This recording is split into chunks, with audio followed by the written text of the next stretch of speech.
Bonsoir à tous, bonsoir à toutes, bienvenue dans une nouvelle vidéo traduction de conférence de presse, j'espère vous trouver au mieux de votre forme. On va tout de suite partir sur la conférence, demain Liga, le Real Madrid, je le sais, vous l'avez probablement oublié, mais qui joue également le championnat espagnol, la Ligue des Champions et Manchester, c'est la semaine prochaine. Demain, le Real Madrid qui reçoit Retafe de José Bordalas, le Retafe qui est actuellement 18e du championnat, qui est relégable, et donc ça va être une équipe qui va nous donner du fil à retordre. On verra du coup l'équipe que va nous proposer Carlo Ancelotti et je vous laisse avec ses déclarations en français.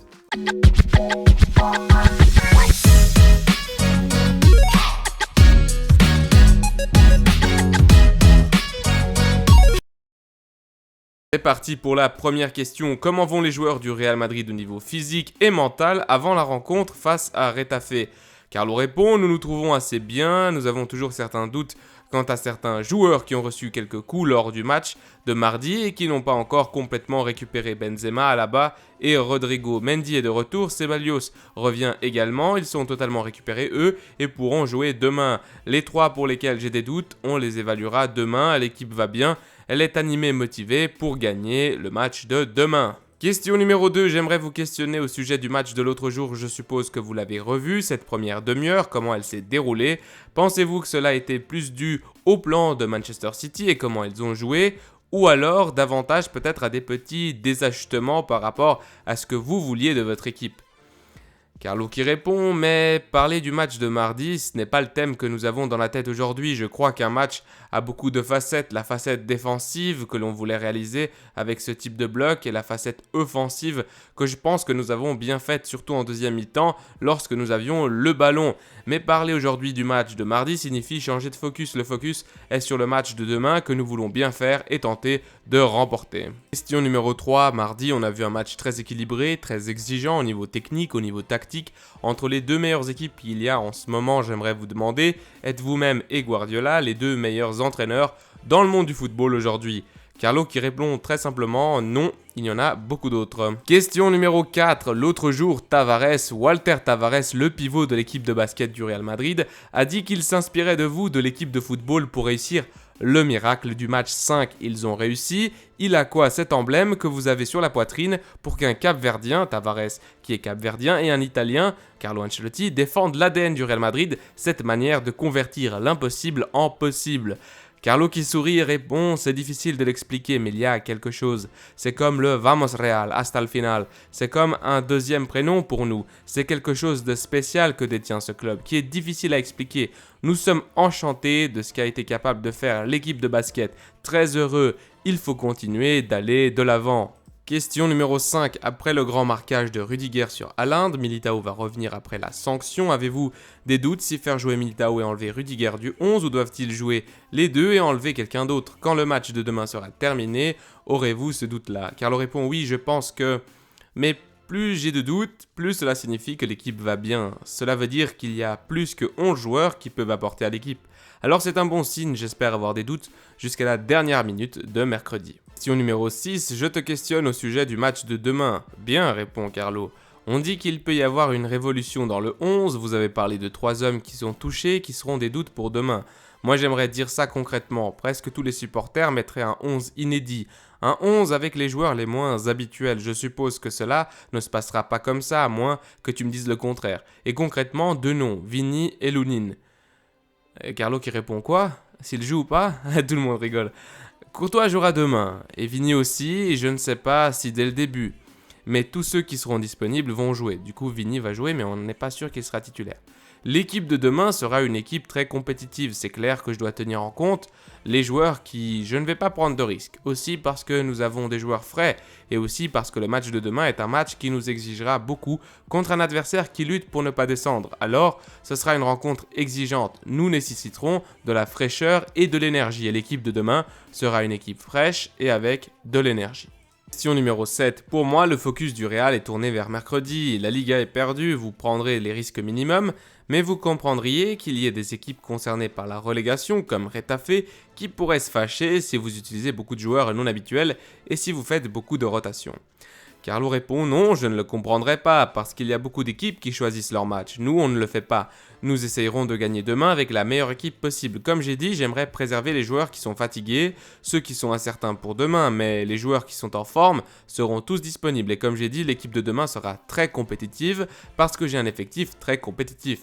Maintenant, je ne peux pas te dire l'équipe exacte que j'alignerai demain, parce que je n'aimerais pas donner un avantage à mon cher ami José Bordalas, mais ce sera une équipe compétitive. Question numéro 8. Il y a des joueurs qui ont gagné le droit d'être titulaire. Valverde l'année passée, Camavinga cette année. Il y en a un autre qui s'appelle Rodrigo Goes. A-t-il mérité le droit d'être titulaire indiscutable? Carlo répond bien, les statistiques disent qu'il a joué presque tous les matchs importants parce qu'il l'a mérité. Il a progressé aussi. L'équipe gère très bien la présence de 3 vrais attaquants devant. Et c'est aussi le cas avec le positionnement de Kroos en tant que pivot numéro 6. Alors oui, ça a bien marché. Lui, Rodrigo, du coup, il le mérite car il a beaucoup apporté à l'équipe dans tous les matchs dans lesquels il a joué. Ok, nous sommes déjà à la question 9 à propos de Thibaut Courtois, les réflexes rapides qu'il a, ses spécificités physiques, quel type de travail quotidien doit-il faire avec l'équipe pour se maintenir au plus haut niveau et une curiosité, j'aimerais savoir si vous lui avez offert un cadeau pour son anniversaire d'hier. Carlo répond non, un cadeau non. Courtois a une qualité énorme comme portier, comme gardien, c'est l'un des meilleurs au monde. Il a déjà cette chance qui est sa qualité. L'autre chance qu'il a, c'est d'avoir un entraîneur de gardien qui est très bon, Luis Lopez, qui fait un bon travail avec les gardiens. Le travail qu'il réalise avec l'équipe est quasiment quotidien parce qu'on entraîne avec lui les relances depuis l'arrière. Nous faisons beaucoup d'exercices spécifiques dans ce sens, dans lesquels le gardien est malheureusement important. Je pense toujours qu'un gardien doit mieux utiliser ses mains que ses pieds, mais il est capable de très bien faire les deux choses. Question numéro 10. Après la défaite à San Sebastián contre la Real Sociedad, vous avez eu une discussion avec Florentino Pérez. J'entends que cela est habituel. Vous aviez dit que vous mainteniez une relation normale et presque quotidienne avec le président. J'aimerais vous demander quel était le fond de cette discussion. Était-ce un rappel à la vigilance, un rappel à une touche à l'attention pour que l'équipe ne se laisse pas aller durant ces dernières journées de Liga? Carlo répond, eh bien, la dernière fois que j'ai parlé avec le président, c'était hier. Alors j'ai oublié quand je lui avais parlé après la Real Sociedad. Hier, nous avons parlé, nous tous, nous sommes très motivés, car il s'agit d'un moment très important de la saison. Nous voulons bien terminer en Liga et ensuite naturellement essayer d'atteindre la finale. Le club est content et motivé, comme nous le sommes aussi. Question numéro 11. Ce match contre Retafe, que peux-tu prendre de positif ou de négatif qui puisse t'aider toi dans ce match contre City? Carlo répond, nous avons l'exigence de jouer le mieux que nous pouvons et l'exigence de gagner nos matchs. Demain, ce sera la même chose. Évidemment, un bon match demain va maintenir une bonne dynamique, la dynamique qu'il y a en ce moment dans notre équipe, et un mauvais match va engendrer des inquiétudes que nous ne nécessitons justement pas avant une rencontre si importante comme celle de mercredi. Question numéro 12, Vini jouera demain, vous l'avez dit, c'est le joueur qui tourne le moins de toute l'équipe. Quelle peut être la meilleure recette pour un joueur comme lui? Lui donner quelques minutes ou alors lui donner un repos complet, ou cela pourrait couper son bon état de forme? Carlo répond, je crois que Vini n'a aucun type de problème physique, il va très bien. Je pense que c'est important de penser de manière individuelle. Chaque joueur a ses propres exigences, mais j'ai parlé avec lui, il est très content, illusionado, il apporte beaucoup en ce moment, sa manière de jouer est spectaculaire. Question numéro 13, vous disiez que José Bordalas était votre ami, que mettriez-vous en avant chez l'entraîneur de Retafe? Carlo répond, j'ai parlé avec lui, il est venu ici, on a passé du bon temps ensemble, j'aime sa manière de comprendre le football et sa manière de comprendre la vie. Nous avons une amitié, j'ai de l'affection pour lui, je lui souhaite le meilleur. Question numéro 14, il y a quelques mois, vous nous avez dit que vous saviez ce qu'il allait se passer avec Toni Kroos, mais que vous ne pouviez pas nous le dire. On dirait que tout semble aller dans la bonne direction. Je voulais vous demander aujourd'hui si vous savez ce qui va se passer avec Dani Ceballos et Marco Asensio. Carlo qui répond simplement, c'est une décision que doivent prendre les joueurs, je pense qu'ils prendront bientôt cette décision, donc on ne sait pas. Question numéro 15 et avant-dernière question, quelle influence aura le match de demain sur le 11 de la Ligue des Champions au niveau physique, mental, si vous pouviez essayer un changement de système que vous pourriez ensuite appliquer à Manchester? Carlo répond, rien de tout cela. Comme je l'ai dit, les joueurs qui sont incertains pour le match de demain, il est évident qu'ils ne joueront pas. Ceux qui jouent, nous avons tout le temps pour récupérer car nous allons jouer mercredi. Nous avons donc 4 jours où nous avons très bien récupéré avec moins de 3 jours de repos et donc le thème physique n'existe pas.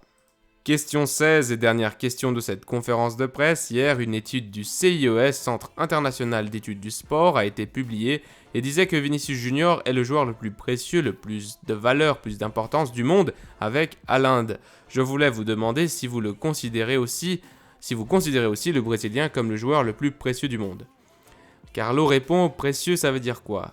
Important, je crois qu'en ce moment Vinicius, Si ce n'est pas le meilleur, il n'est pas loin, il apporte beaucoup, c'est un joueur très déterminant en ce moment, avec des passes décisives, des buts, espérons qu'il puisse continuer comme ça. Les amis, cette vidéo touche à sa fin, merci beaucoup de l'avoir écouté, de l'avoir regardé. Demain, le Real Madrid qui affronte donc au Bernabéu Retafe, c'est un match qui n'est pas vraiment important puisque le Real Madrid est actuellement 3e en Liga, 68 points, 7 points de plus que la Real Sociedad, donc normalement on est assuré d'être au moins parmi les 4 premiers, donc sans excuse, sans problème pour atteindre la Ligue des Champions. L'Atlético de Madrid qui est devant nous, deuxième position avec 1 point de plus, 69. Donc on pourrait essayer d'arriver à cette deuxième place, c'est toujours mieux pour l'image. Mais en tout cas, le Real Madrid, je pense qu'il est déjà concentré sur le match de mercredi face à City. Il y aura d'autres vidéos évidemment en vue de ce match-là.